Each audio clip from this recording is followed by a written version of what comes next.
Hello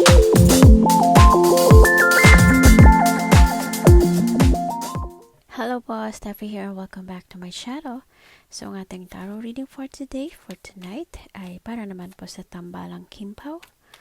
Pero bagong lahat, batiin po muna natin ang ating November birthday celebrants na sina Grace, TP, Adaira, Rasik, and Honesto. Okay?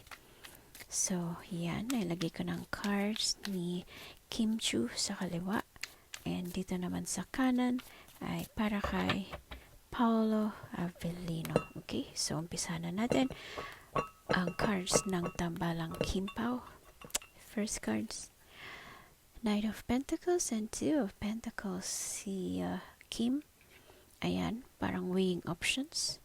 May mga pinagpipilian, ayan, at mukhang dalawa lang yung nangingibabaw na priorities. Pero kailangang mamili siya sa dalawa. Maring ito yung kanyang dilemma dahil kailangang isa lang yung kanyang piliin. Okay? Knight of Pentacles naman ni Pao.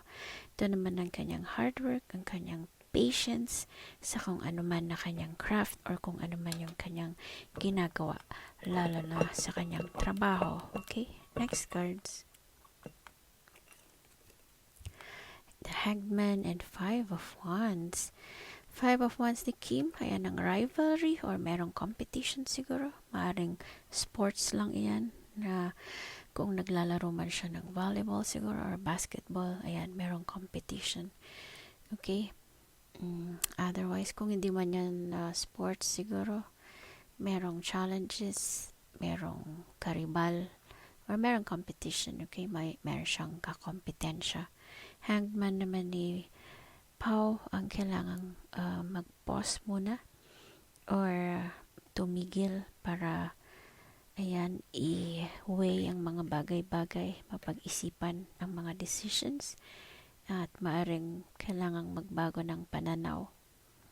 Okay, para mapag-desisyonan ng mga bagay-bagay sa buhay. Yan, maaring din ito yung kanyang sacrifice sa trabaho, sacrifice sa paghihintay sa kanyang hard work. Alright, next.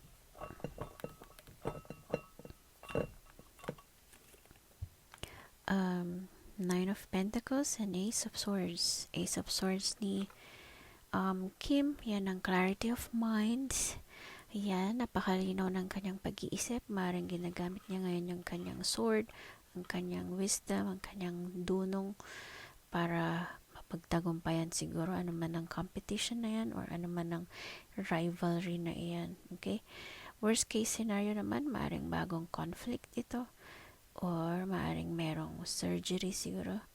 May surgery sa family or sa relatives. Yun. Worst case scenario lang naman. Okay?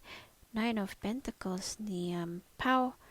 Ayan ang pagiging very independent at kahit mag-isa, nag-enjoy, nabibili ang nais, nakukuha ang mga gusto, at naggamit niya yung kanyang sariling sahod, ang sariling kaperahan para makapag-enjoy, para maging masaya. Okay? Kaperahan ito na dumarating. Alright, next. The Empress and the World. World card ni Kim. Ayan, maring merong natapos. Maring natapos siguro na studies or schooling. Maring ding natapos na module or seminar siguro or convention. Whatever na merong ending or pagtatapos. Okay? Maring ding ito yung kanyang travel card. Maring mag-travel around the world. Maring ding lumipat sa ibang bansa. Okay? Otherwise, maring ding ito yung panibagong chapter ng kanyang buhay. Okay? So, kung merong Ace of Swords dyan, mga bagong naiisip. Ito naman ang mga bagong stage or bagong chapter ng kanyang buhay. Okay? Empress, right? Ayaw, Empress card ni Carlo. Ito naman ang kanyang abundance card or prosperity card or ang blessings na dumarating. O, diba? Kaperahan na ngayon sinundan dyan. Blessings na naman. Okay? Ito din yung kanyang pagiging responsible. Kung parent man siya, ayan, very responsible, mabuti, mabait. Okay. What else? Worst case scenario naman, maring merong buntis siguro sa family or sa relatives. Okay, next.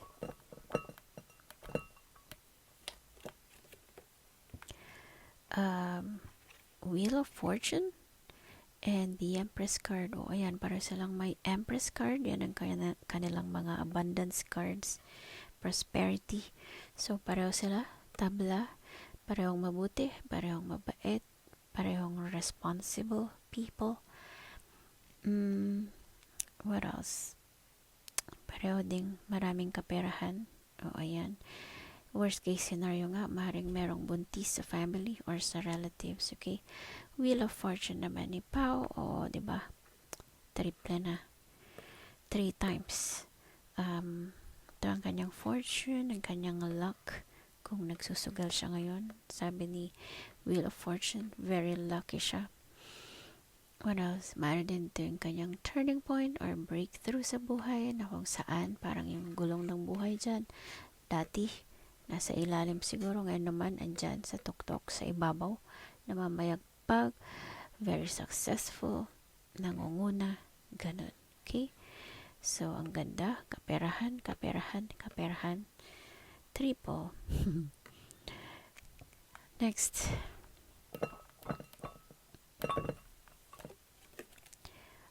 Six of Wands and Ten of Cups.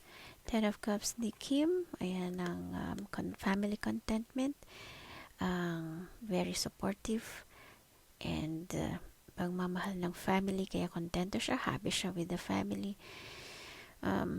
What else? Kasi nga, supportado siya parati sa lahat ng kanyang endeavors, okay? Six of Wands naman ni Pao, ang galing pa rin, magkakasunod na very lucky cards. Ito naman ang victory or success, good news na paparating. So, maring umakyat siya ng stage para tumanggap ng mga awards, ng recognition, mga parangal, medals, ano man yung kanyang tatanggapin. Okay, so marami pang palakpakan, paghanga, dahil sa kanyang galing. Ganun. Okay? So, ang ganda naman ng mga cards niya.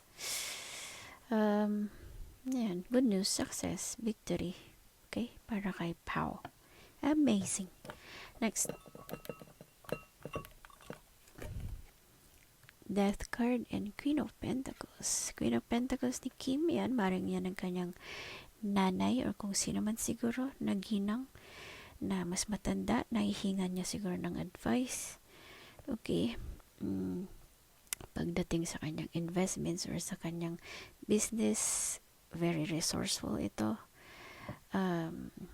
What else? Ganun din yung katangian ni Kim. Very resourceful, very practical. Marunong sa kanyang kaperahan, sa kanyang investments. Okay? As the Queen of Pentacles. That card naman ni Pao, biglang bumagsak. Yan, from yung 4 na very positive cards, yan, naging death card. Merong matatapos, merong magwawakas, kailangan niya mag-let go para dumating ang mga bago, para may space ang mga bagong paparating. Ito din ang kanyang rebirth, ang kanyang transformation process, mga big changes sa buhay. Okay, pero ang kaganda ni death card, meron mang natapos or nagwakas, meron namang mga bagong paparating, may mga bagong kapalit. Worst case scenario, maring merong pumanaw na wag naman po sana. Okay? Next cards. Four of Cups and Judgment. Judgment card ni Kim, yan ang final decision or clarity. Mental clarity. Meron na siguro siyang decision pagdating dito sa first card na dilemma. Kailangang mamili. What else? Judgment, right? Yeah, Judgment. So, mariding yan ang kanyang wake-up call or nalaman niya siguro ang tunay na purpose ng kanyang buhay. Okay, dahil yan, nakagabay si Queen of Pentacles at meron pa siya ng World card, meron pa siya ng Empress card, o diba? So, ito. mental clarity or ang kanyang final decision nga. Alright? Four of Cups naman ni Pao. Meron siyang hinihintay at mukhang nabobore. Ano kaya yung kanyang hinihintay? Hinihintay kaya niya ang sagot from Kim? Or basta meron siyang hinihintay. Maring may hinihintay pagdating sa career or pagdating siguro sa kanyang project. What else? Feeling unfulfilled, kulang pa. Meron pang kulang sa kanyang buhay. Maaari ding nakakatanggap siya ngayon ng surprise gifts. Okay? O, ayan. So, mayroon mang death card dyan, nakakatanggap naman siya ng mga sorpresa, mga bago. Okay? So, last cards na po para sa tambalang Kim Pao. Ten of Swords and Two of Cups. Two of Cups ni Kim. O yan, ng romantic love, partnership, maaari ding proposal, maaari ding marriage, o diba? Maaring personal relationship, maaari ding business relationship or partnership, si Two of Cups. Okay, so hindi lang tungkol sa pag-ibig or sa love, maaari ding tungkol sa business partnership. Alright. Ten of Swords naman ni Pao. Ang lungkot naman, ang ganda na ng mga cards niya. Biglang merong painful ending or masakit na pagwawakas or pagtatapos. O diba, maring lang, natapos lang yung kanyang project pero mukhang malungkot.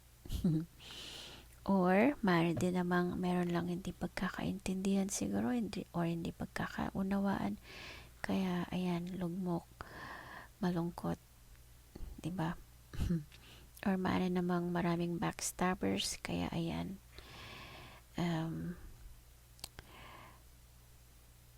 maraming masasakit or masasamang salita behind his back.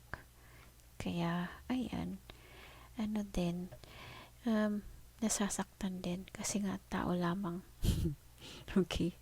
Otherwise, ayan, meron ngang painful ending. Okay? So, first card ni Kim ay ang weighing options or ang kailangang pumili sa kanyang options na dalawa lang. Kailangan niya ng final decision dyan. At ang last card ay ang proposal or ang marriage or ang partnership, romantic love, relationship. Okay? Kailangan din niya siguro dyan ng final decision kung meron mang proposal siguro dyan. Ito, si final decision card. First card naman ni Pao, ang kanyang hard work, kanyang patience. Last card ay ang painful ending or masakit na pagwawakas or maring meron lang tampuhan or hindi pagkakaintindihan or hindi pagkakaunawaan. Kaya malungkot, masakit, nakakasama ng loob. Okay? So, yun po yung tarot reading ng Tambalang Kim Pao. I hope you enjoyed and thank you so much po for watching. Again, please don't forget to like and subscribe to my channel. Abangan nyo po yung susunod nating tarot reading or click anywhere around the screen para mapanood po ang next na video. Again, happy birthday po sa ating November birthday celebrants na sina Grace, TP, Adira, Rasek, and Honesto.